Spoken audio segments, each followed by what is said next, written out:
اے بنی آدم، ہم نے تم پر پوشاک اتاری کہ تمہاری شرم گاہوں کو چھپائے اور تمہارے بدن کو زینت دے، اور جو پرہیزگاری کا لباس ہے وہ سب سے اچھا ہے۔ یہ اللہ کی نشانیاں ہیں تاکہ لوگ نصیحت حاصل کریں۔ اے بنی آدم، دیکھنا کہیں شیطان تمہیں بہکا نہ دے، جس طرح تمہارے ماں باپ کو بہکا کر بہشت سے نکلوا دیا اور ان سے ان کے کپڑے اتروا دیے تاکہ ان کے ستر ان کو کھول کر دکھا دے۔ وہ اور اس کے بھائی بند تم کو ایسی جگہ سے دیکھتے رہتی ہیں جہاں سے تم ان کو نہیں دیکھ سکتے۔ ہم نے شیطانوں کو انہی لوگوں کا رفیق بنایا ہے جو ایمان نہیں رکھتے۔ اور یہ لوگ جب کوئی بے حیائی کا کام کرتے ہیں تو کہتے ہیں کہ ہم نے اپنے بزرگوں کو اسی طرح کرتے دیکھا ہے، اور اللہ نے بھی ہم کو یہی حکم دیا ہے۔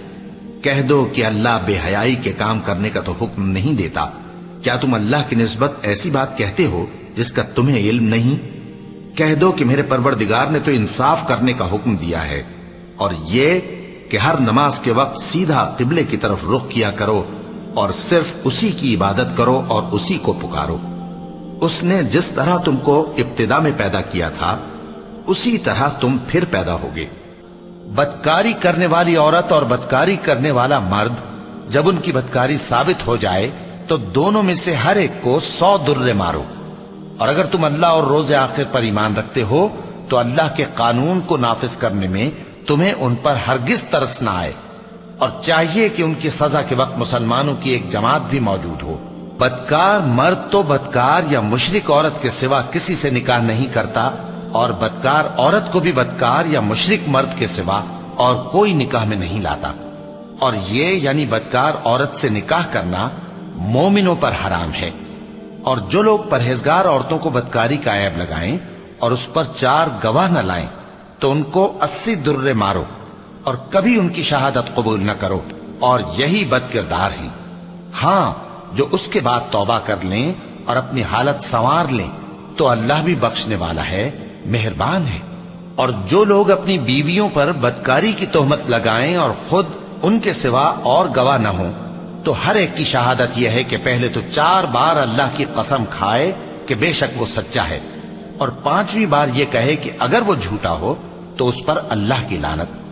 اور عورت سے سزا کو یہ بات ٹال سکتی ہے کہ وہ پہلے 4 بار اللہ کی قسم کھائے کہ بے شک یہ جھوٹا ہے، اور 5ویں دفعہ یوں کہے کہ اگر یہ سچا ہو تو مجھ پر اللہ کا غضب نازل ہو۔ اور اگر تم پر اللہ کا فضل اور اس کی مہربانی نہ ہوتی تو بہت سی خرابیاں پیدا ہو جاتی۔ اور یہ کہ اللہ توبہ قبول کرنے والا ہے، حکیم ہے۔ جن لوگوں نے یہ بہتان باندھا ہے وہ تمہیں میں سے ایک جماعت ہے، اس کو اپنے حق میں برا نہ سمجھنا، بلکہ وہ تمہارے لیے اچھا ہے۔ ان میں سے جس شخص نے گناہ کا جتنا حصہ لیا اس کے لیے اتنا وبال ہے، اور جس نے ان میں سے اس بہتان کا بڑا بوجھ اٹھایا ہے اس کو بڑا عذاب ہوگا۔ جب تم نے وہ بات سنی تھی تو مومن مردوں اور عورتوں نے کیوں اپنے دلوں میں نیک گمان نہ کیا، اور کیوں نہ کہہ دیا کہ یہ کھلم کھلا بہتان ہے؟ یہ بہتان لگانے والے اپنی بات کی تصدیق کے لیے 4 گواہ کیوں نہ لائے؟ تو جب یہ گواہ نہیں لا سکے تو اللہ کے نزدیک یہی جھوٹے ہیں۔ اور اگر دنیا اور آخرت میں تم پر اللہ کا فضل اور اس کی رحمت نہ ہوتی تو جس شغل میں تم منہمک تھے اس کی وجہ سے تم پر بڑا سخت عذاب نازل ہوتا۔ جب تم اپنی زبانوں سے اس کا ایک دوسرے سے ذکر کرتے تھے اور اپنے منہ سے ایسی بات کہتے تھے جس کا تم کو کچھ بھی علم نہ تھا، اور تم اسے ایک ہلکی بات سمجھتے تھے، حالانکہ اللہ کے نزدیک وہ بڑی بھاری بات تھی۔ اور جب تم نے اسے سنا تھا تو کیوں نہ کہہ دیا کہ ہمیں شایع نہیں کہ ایسی بات زبان پر لائیں؟ پروردگار تو پاک ہے، یہ تو بہت بڑا بہتان ہے۔ اللہ تمہیں نصیحت کرتا ہے کہ اگر مومن ہو تو پھر کبھی ایسا کام نہ کرنا، اور اللہ تمہارے سمجھانے کے لیے اپنی آیتیں کھول کھول کر بیان فرماتا ہے، اور اللہ جاننے والا ہے، حکمت والا ہے۔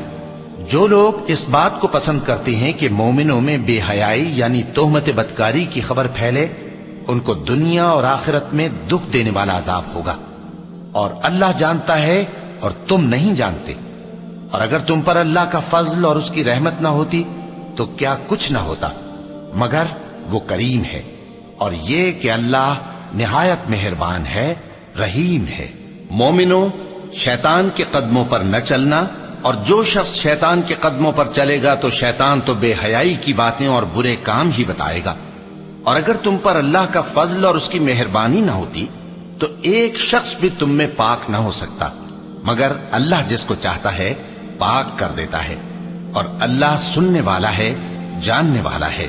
جو لوگ پرہیزگار اور برے کاموں سے بے خبر اور ایماندار عورتوں پر بدکاری کی تہمت لگاتے ہیں، ان پر دنیا اور آخرت دونوں میں لعنت ہے، اور ان کو سخت عذاب ہوگا. یعنی قیامت کے روز جس دن ان کی زبانیں اور ہاتھ اور پاؤں سب ان کے کاموں کی گواہی دیں گے، اس دن اللہ ان کو ان کے اعمال کا پورا پورا اور ٹھیک ٹھیک بدلہ دے گا، اور ان کو معلوم ہو جائے گا کہ اللہ برحق اور حق کو ظاہر کرنے والا ہے.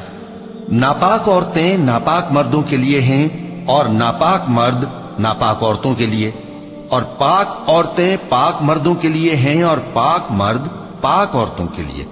یہ پاک لوگ ان جھوٹوں کی باتوں سے بری ہیں، اور ان کے لیے بخشش اور نیک روزی ہے.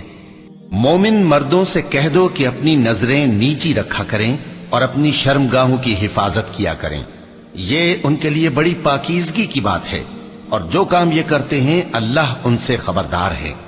اور مومن عورتوں سے کہہ دو کہ وہ بھی اپنی نگاہیں نیچی رکھا کریں اور اپنی شرمگاہوں کی حفاظت کیا کریں، اور اپنی آرائش یعنی زیور کے مقامات کو ظاہر نہ ہونے دیا کریں مگر جو اس میں سے کھلا رہتا ہو، اور اپنے سینوں پر اوڑھنیاں اوڑھے رہا کریں، اور اپنے خاوند اور باپ اور خسر اور بیٹوں اور خاوند کے بیٹوں اور بھائیوں اور بھتیجوں اور بھانجوں اور اپنی جیسی مومن عورتوں اور لونڈی غلاموں کے سوا نیز ان خدام کے جو عورتوں کی خواہش نہ رکھیں، یا ایسے لڑکوں کے جو عورتوں کے پردے کی چیزوں سے واقف نہ ہوں. غرض ان لوگوں کے سوا کسی پر اپنی زینت اور سنگھار کے مقامات کو ظاہر نہ ہونے دے، اور اپنے پاؤں ایسے طور سے زمین پر نہ مارے کہ جھنکار کانوں میں پہنچے اور ان کا پوشیدہ زیور معلوم ہو جائے. اور مومنوں سب اللہ کے آگے توبہ کرو تاکہ فلاح پاؤ. اور بڑی عمر کی عورتیں جن کو نکاح کی توقع نہیں رہی اور وہ زائد کپڑے اتار کر سر ننگا کر لیا کریں تو ان پر کچھ گناہ نہیں، بشرطے کہ اپنی زینت کی چیزیں نہ ظاہر کریں، اور اگر اس سے بھی بچیں تو یہ ان کے حق میں بہتر ہے، اور اللہ سنتا ہے، جانتا ہے. اور جو اللہ اور اس کے رسول کی نافرمانی کرے گا اور اس کی حدوں سے نکل جائے گا، اس کو اللہ دوزخ میں ڈالے گا جہاں وہ ہمیشہ رہے گا، اور اس کو ذلت کا عذاب ہوگا. مسلمانوں، تمہاری عورتوں میں جو بدکاری کا ارتکاب کر بیٹھیں ان پر اپنے لوگوں میں سے 4 شخصوں کی شہادت لو. اگر وہ ان کی بدکاری کی گواہی دیں تو ان عورتوں کو گھروں میں بند رکھو یہاں تک کہ موت ان کا کام تمام کر دے، یا اللہ ان کے لیے کوئی اور سبیل پیدا کرے. اور جو 2 مرد تم میں سے بدکاری کریں تو ان کو ایذا دو، پھر اگر وہ توبہ کر لیں اور نیکوکار ہو جائیں تو ان کا پیچھا چھوڑ دو. بے شک اللہ توبہ قبول کرنے والا ہے، مہربان ہے. اللہ انہی لوگوں کی توبہ قبول فرماتا ہے جو نادانی سے بری حرکت کر بیٹھتے ہیں پھر جلد توبہ کر لیتی ہیں. بس ایسے لوگوں پر اللہ توجہ کرتا ہے اور وہ سب کچھ جاننے والا ہے، حکمت والا ہے. اور جو اپنی شرمگاہوں کی حفاظت کرتے ہیں مگر اپنی بیویوں یا باندیوں سے کہ ان کے پاس جانے میں انہیں کچھ ملامت نہیں، اور جو لوگ ان کے سوا اور طریقے ڈھونڈیں تو وہ حد سے نکل جانے والے ہیں. اور زنا کے پاس بھی نہ جانا کہ وہ بے حیائی ہے اور بری راہ ہے. شیطان تمہیں تنگ دستی کا خوف دلاتا اور بے حیائی کے کام کرنے کو کہتا ہے، اور اللہ تم سے اپنی بخشش اور رحمت کا وعدہ کرتا ہے، اور اللہ کشائش والا ہے، سب کچھ جاننے والا ہے.